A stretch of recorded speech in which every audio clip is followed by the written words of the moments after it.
এক গ্রামে বাস করত মিচকে নামে এক শেয়াল। মিচকে ছিল খুব গরিব। তার একটা গাভী ছিল। সেই গাভীর দুধ বিক্রি করে তার সংসার চালাতো। বাবা, বাবা, ও বাবা, শোনো না।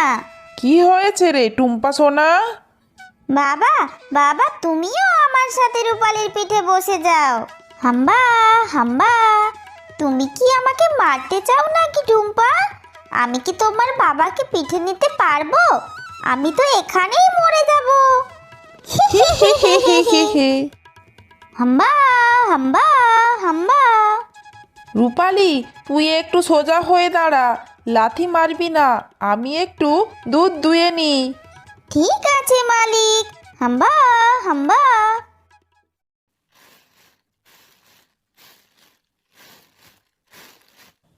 টুম্পা, তুই রূপালির সাথে খেলা কর, আমি দুধটা বিক্রি করে আসি।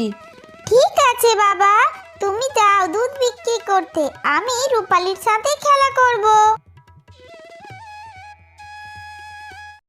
এই দুধ নিয়ে যান, খাঁটি গরুর দুধ। দুধ নিয়ে যান, দুধ। কিরে মিচকে, তোর গরুর দুধ খাঁটি দুধ নাকি রে?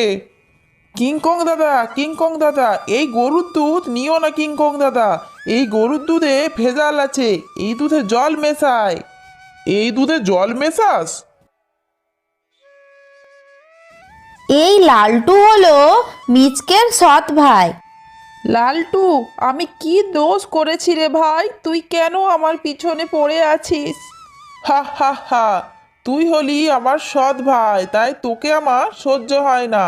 এই মিচকের দুধ কেউ নিবেন না, কেউ নিবেন না, মিচকে দুধে জল মেশায়। মিচকে দুধ বিক্রি করতে না পারায় মন খারাপ করে বাড়ি চলে যায়।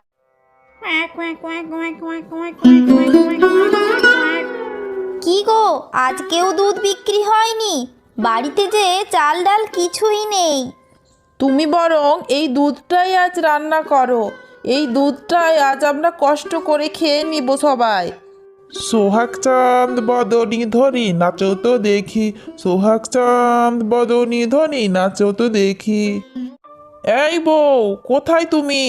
আসো তো, এই মুরগিটা আজ ভালো করে ঝোল বানাবে। আজ জমিয়ে ভাত খাওয়া হবে। ও মা, কত বড় মুরগি! ভালো করে আজ রান্না করবে। এসব কথা শুনে দুঃখ পায় মৌসুমী আর মিচকে। স্বামী, আমাদের এই দুঃখের দিন কবে যাবে গো? অপেক্ষা করো মৌসুমী, ভগবান নিশ্চয়ই একদিন সব কিছু দিবে।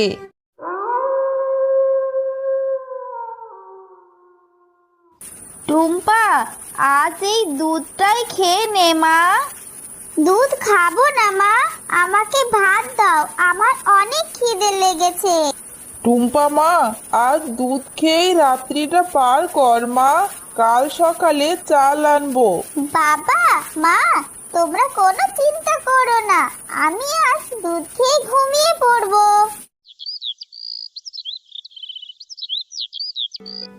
একদিন টুম্পার খুব আম খেতে ইচ্ছে করে। তখন টুম্পা আম গাছে উঠে যায়।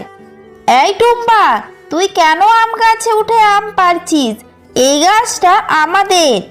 কাকিমা, কাকিমা, এটা তো আমাদের গাছ, আমার বাবা লাগিয়েছে। এটা এখন আমাদের ভাগে পড়েছে, তাই আম পারবি না তুই। একটাই আম পারবো কাকিমা। দাঁড়া, আম পাড়াচ্ছি তোকে। এই, কোথায় গেলে? এদিকে এসো, এদিকে এসো। এই, তুই আম পাড়ছিস কেন? দাঁড়া, তোকে মজা দেখাচ্ছি। ঢিল ফিকো না কাকু, আমি তো পড়ে যাব। ঢিল ফিকো না কাকু। এরপর টুম্পা ঢিল লেগে মাটিতে পড়ে যায়। বাবা, মা, কোথায় গেলে তোমরা? আমি পড়ে গেছি গাছ থেকে। আপাতত ব্যান্ডেজ করে দিয়েছি, পায়ের হাড় ভেঙে গেছে, অপারেশন করতে হবে। 10 দিনের ভেতরে 1,00,000 টাকা লাগবে। এত টাকা আমি কোথায় পাবো বউ? আমি তো কিছুই বুঝতে পারছি না। ওগো, তোমার যে সৎ ভাই আর তার বউ আমার মেয়ের এত বড় ক্ষতি করে দিল, তুমি কিছুই বলবে না? ওদের সাথে আমরা পারবো না বউ, ওরা অনেক ধনী। আমি বলি কি, আমরা না হয় আমাদের রূপালীকেই বিক্রি করে দিই। না বাবা, তুমি রূপালীকে বিক্রি করবে না। আমি রূপালীকে ছাড়া থাকতে পারবো না। একটা পা না থাকলেও আমি বেঁচে থাকবো।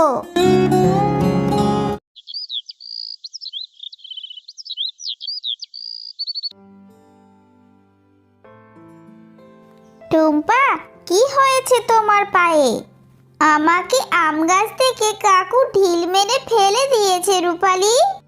তুমি কষ্ট পেও না টুম্পা, আমি সুযোগ বুঝে ওকে একটা গুঁতা মারবো। না রূপালী, ওরা অনেক দুষ্টু, তোমার ক্ষতি করে দিবে। একদিন মন্টু শিয়াল পুকুরে দাঁড়িয়ে মাছ ধরছিল। তখনই রূপালী তাকে দেখতে পায়। ওই তো, ওই বদমাস লোকটাকে দেখতে পেয়েছি। আমার টুম্পার পা ভেঙে দিয়েছিল না? দাঁড়া, তোকে শিক্ষা দেব।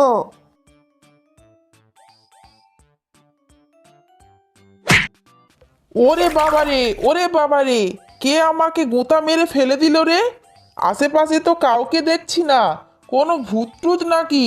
মন্টু শিয়াল জল থেকে উঠে পড়ে দেখে সেখানে গোবর পড়ে আছে। এটা মনে হয় ওই টুম্পাদের গরুটাই হবে। ঠিক আছে গরু বাবাজি, তোকে সময় মতো শাস্তি দে। একদিন টুম্পা রূপালীকে নিয়ে মাঠে যায়। রূপালী, তুমি এখানেই ঘাস খাও, কোথাও যেও না কিন্তু। এই কথা বলে টুম্পা গাছের নিচে বসে থাকে আর রূপালী ঘাস খেতে থাকে। টুম্পা বসে থাকতে থাকতে ঘুমিয়ে পড়ে। অন্যদিকে রূপালী মন্টুর সবজির মাঠে চলে যায় ঘাস খেতে খেতে। তখন মন্টু দেখতে পায় দাঁড়া গরু বাবাজি, তোকে মজা দেখাচ্ছি এখনই। মন্টু শিয়াল একটা লাঠি নিয়ে রূপালীকে মারতে থাকে। টুম্পা, টুম্পা, আমাকে বাঁচাও টুম্পা, আমাকে মেরে ফেললো। এটা তো রূপালীর আওয়াজ। ওই তো মন্টু কাকু ওকে মারছে কেন? কাকু, কাকু, আমার রূপালীকে মেরো না, ও মরেই যাবে। ওকে ছেড়ে দাও, ও আর আসবে না কাকু। রূপালী মাটিতে লুটিয়ে পড়ে আর ও মারা যায়। এদিকে মন্টু শিয়াল বাড়ি চলে যায়। আমাকে ছেড়ে যেও না রূপালী, আমাকে ছেড়ে যেও না। একবার তাকাও রূপালী, একবার তাকাও। ওগো, এবারে আমাদের কি হবে গো? আমাদের সংসার কিভাবে চলবে? রূপালী দুধ বিক্রি করেই তো আমাদের সংসার চলতো, এবারে কি হবে? একদিন রাতে খুব বৃষ্টি হচ্ছিল। এক বুড়ি তার একটা গরু নিয়ে একটা থাকার জায়গা খুঁজছিল। প্রথমে বুড়িটি ওই মন্টু শিয়ালের ঘরে কড়া নাড়ল। মন্টু শিয়াল বেরিয়ে এসে বলল, এই বুড়ি, কি চাই এত রাতে? বাবা, অনেক বৃষ্টি হচ্ছে, আমাকে আর আমার গরুটাকে একটু থাকার জায়গা দাও না বাবা।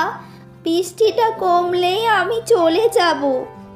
আমি কি আশ্রম খুলেছি নাকি যে তোকে থাকতে দিব? এই যাবি না, ঘাট ধাক্কা দিয়ে বের করিয়ে দেব। আমি তোদের অভিশাপ দিলাম, তোরা ধ্বংস হয়ে যাবি।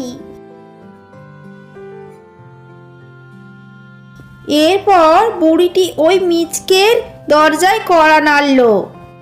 আমাকে একটু থাকতে দিবে বাবা, অনেক বৃষ্টি হচ্ছে, কোথায় যাব আমি? ঠিক আছে বুড়িমা, তোমার গরুটা নিয়ে ঘরে চলে আসো। তুমি অনেক ভালো বাবা। পরের দিন সকালবেলা বুড়ির আগেই ঘুম ভেঙে যায়। বুড়ি টুম্পার পা জাদু করে ভালো করে দেয় আর গরুটাকে রেখে চলে যায়। টুম্পার ঘুম ভাঙলে দেখে টুম্পার পা ভালো হয়ে গেছে। বাবা, মা, দেখো আমার পা ভালো হয়ে গেছে। সত্যিই তো, একদম ভালো হয়ে গেছে। কিন্তু সেই বুড়িমাটা কোথায় গেল? সেই বুড়িমা চলে গেছে, আর আমাকে রেখে গেছে তোমাদের দেখাশোনা করার জন্য। আমার দুধ দুও তো দেখি এবার। মিচকে দুধ দুইতে থাকে আর সেই দুধ সোনায় পরিণত হয়। বউ বউ, আমাদের আর কষ্টের দিন থাকবে না বউ, এবারে কষ্টের দিন সব শেষ হয়ে গেল। এরপর সোনা বিক্রি করে টুম্পারা বড়লোক হয়ে যায়, আর এদিকে মন্টু শিয়াল বুড়ির অভিশাপে গরিব হয়ে যায়। তো বন্ধুরা, কেমন লাগলো তোমাদের গল্পটা? কমেন্ট করে জানিও আর সাবস্ক্রাইব করে পাশে থেকো।